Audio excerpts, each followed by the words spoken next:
Thorough Vision presents Chicago Harness Racing. News, Interviews. Handicapping. Hosted by Mike Paradise and Eleanor Flavin. Good evening and welcome to Chicago Harness Racing. I'm Eleanor Flavin. I'm Mike Paradise. Got a very interesting note from Belmoral Park. Yesterday, Thursday at Belmoral, they had a handle of over 800,000. That was the largest Thursday handle in Belmoral history. It was the largest handle since the fall of 1982, so congratulations, Belmoral. Hope you can keep it up. Good job. Well, we're going to expand on the special offer that we had to all of our Belmoral viewers last night for free passes to Belmoral for all those cable viewers.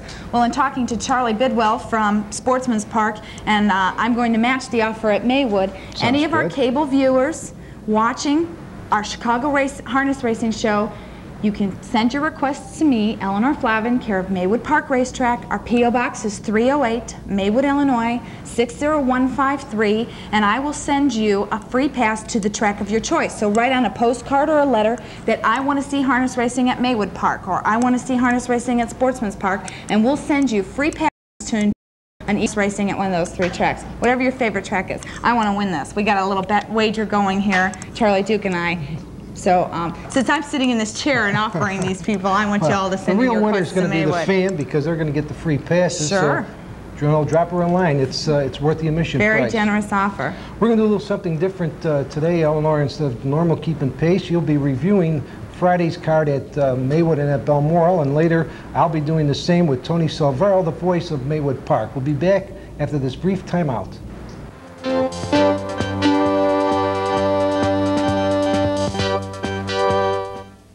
This foal is 4 days old, but her future could be $1 million one. In fact, all Illinois-bred foals could have $1 million future. The harness racing program in Illinois is growing all the time and is now worth over $40 million.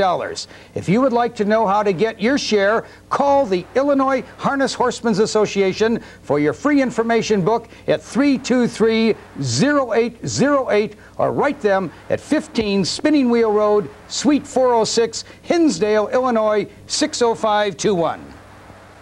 This Saturday, you can enjoy 10 exciting harness races and watch the World Heavyweight Championship fight between Mike Tyson and James Bone Crusher Smith at Maywood, Belmoral, and Sportsman's Park, all for the regular admission price of just $2.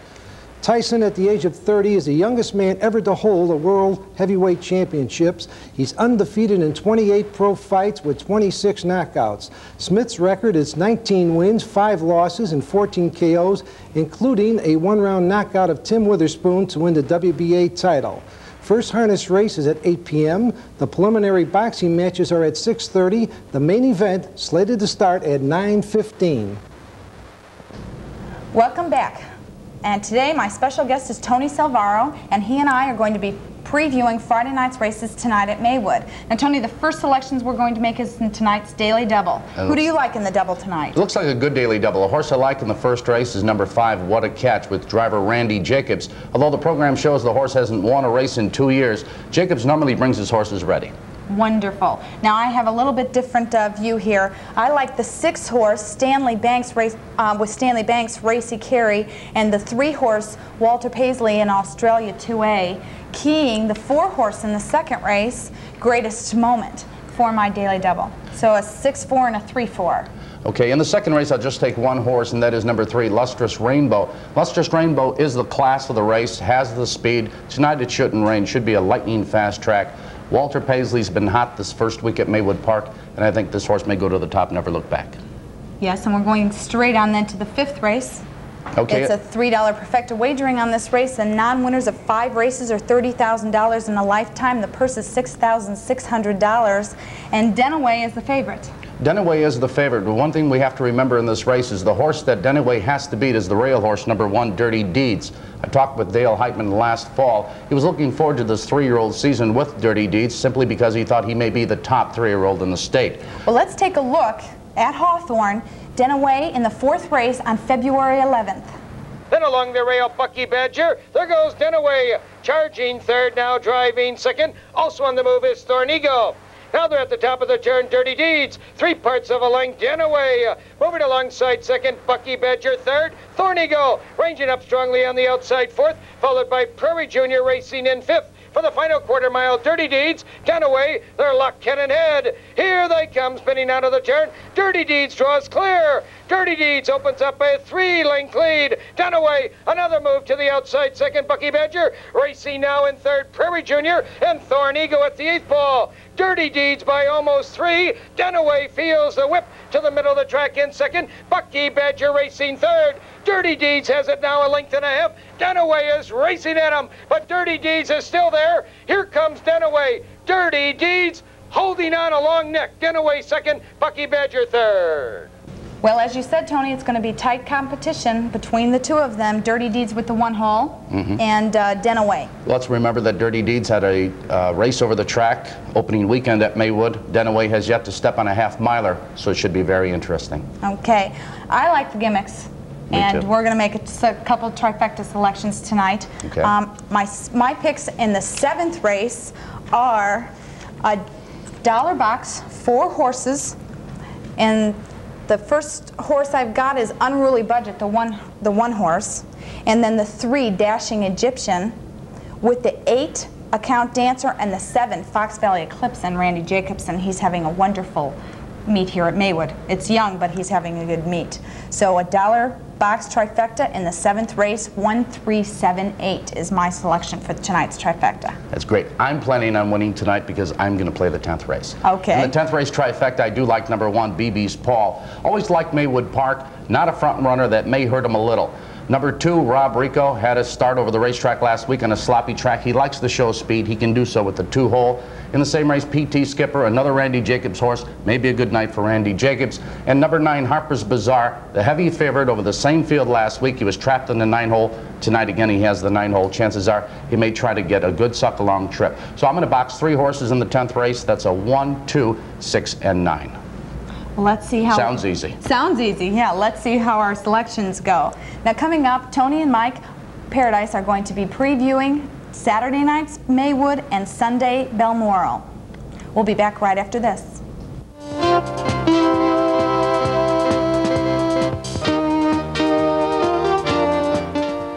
Let the good times roll.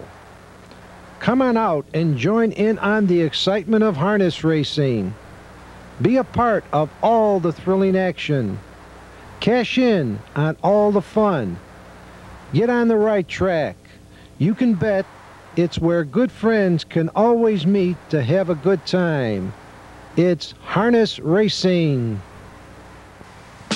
You can beat an egg, you can beat a rug, but you can't beat the taste of Diet Sprite. You can beat the heat out on the street. The only diet soft drink with Lyman. You can't beat the taste of Diet Sprite. Now win an NCL Caribbean cruise when you play your Coca-Cola bottlers Taste the Good Life game. Just look for details on 2-liter bottles of Coca-Cola Classic, Diet Coke, and Sprite. Welcome back. Before Tony and I talk about the feature race at Maywood Saturday night and Belmoral Sunday race, I'd like to talk about my solid plays for Saturday at Maywood Park. Hope to stay hot. First of all, we're going to key with Ray's Cash in the 8th race. Jerry Moore's horse looks very good, 2 for 2 in a local scene. The horse may get the lead again and make it 3 for 3. That's my first solid play. My other solid play is Tacky.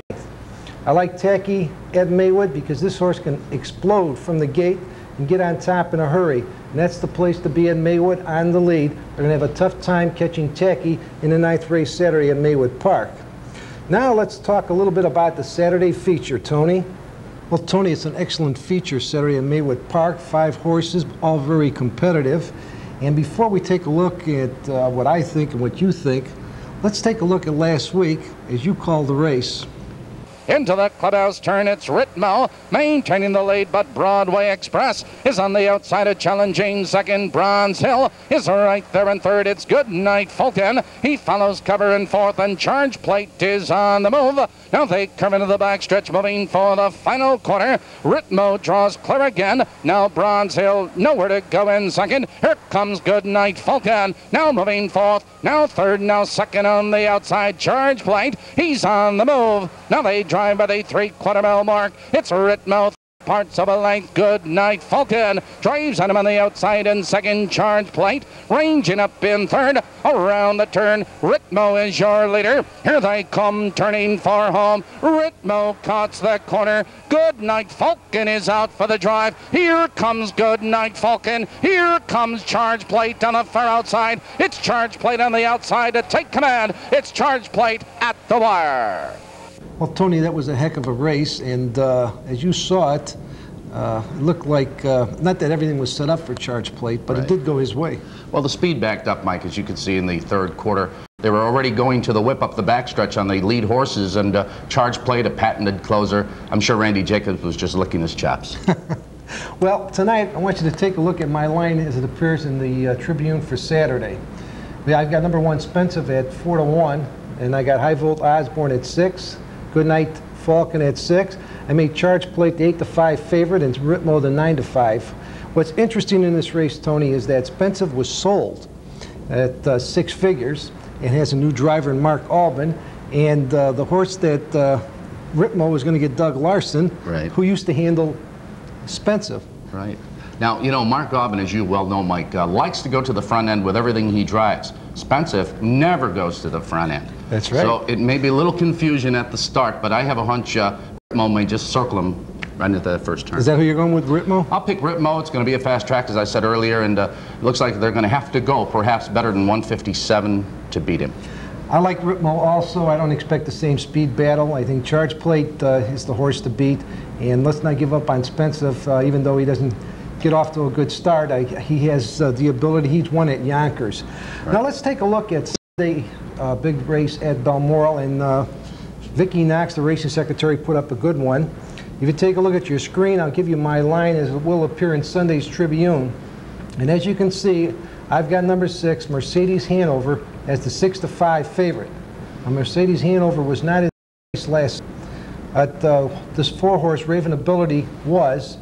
And if we take a look at our screen, we can pick up the stretch call of Peter Glassy and see how last Sunday's feature went at Belmoral. Around the turn or in the stretch, Deadly Breeze cuts the corner. Sindab between horses. Raven Ability's closing on the outside. Your leader is Deadly Breeze with Raven Ability closing on the outside. Sindab looks for racing room. Here comes Raven Ability on the outside. That's Raven Ability on the outside now, taking the lead at the wire. Close for second, Deadly Breeze maybe. Well, Tony, was a nice win for Raven Ability. Did get a good trip. I've got Mercedes Hanover as a solid choice. How do you look at Sunday's race at Belmoral? I look at the race with Raven Ability to come right back. Let's keep in mind this horse is a fine 3-year-old last year. Was in the Hostetler stables, eligible to the Windy City Pace. He won on a good track last week at Belmoral Park. I think this weekend, a fast track, he'll make it 2 in a row. Could be, could be. I'm going to give you my solid plays at Belmoral for this Sunday, and it's in the early races. The first race, I'm going with Sequencer. This horse looked very good in his debut. In her debut, went against a tough filly of Dave McGee's. Should win pretty easily, I think, in the first race. Be a Strike. I liked this horse last time for Doug Hamilton. I like this horse again in the third race, and that's going to be my solid place. Well, Tony, before we wrap it up, I just want to mention the fans, when they leave the races early, you can always call 976-2121 and get your results, or pick up Tony's stretch calls on 976-2222. I appreciate you being here. It was fun. My pleasure, Mike. I enjoyed it. I'd like to do it again. Okay, well, let's try it.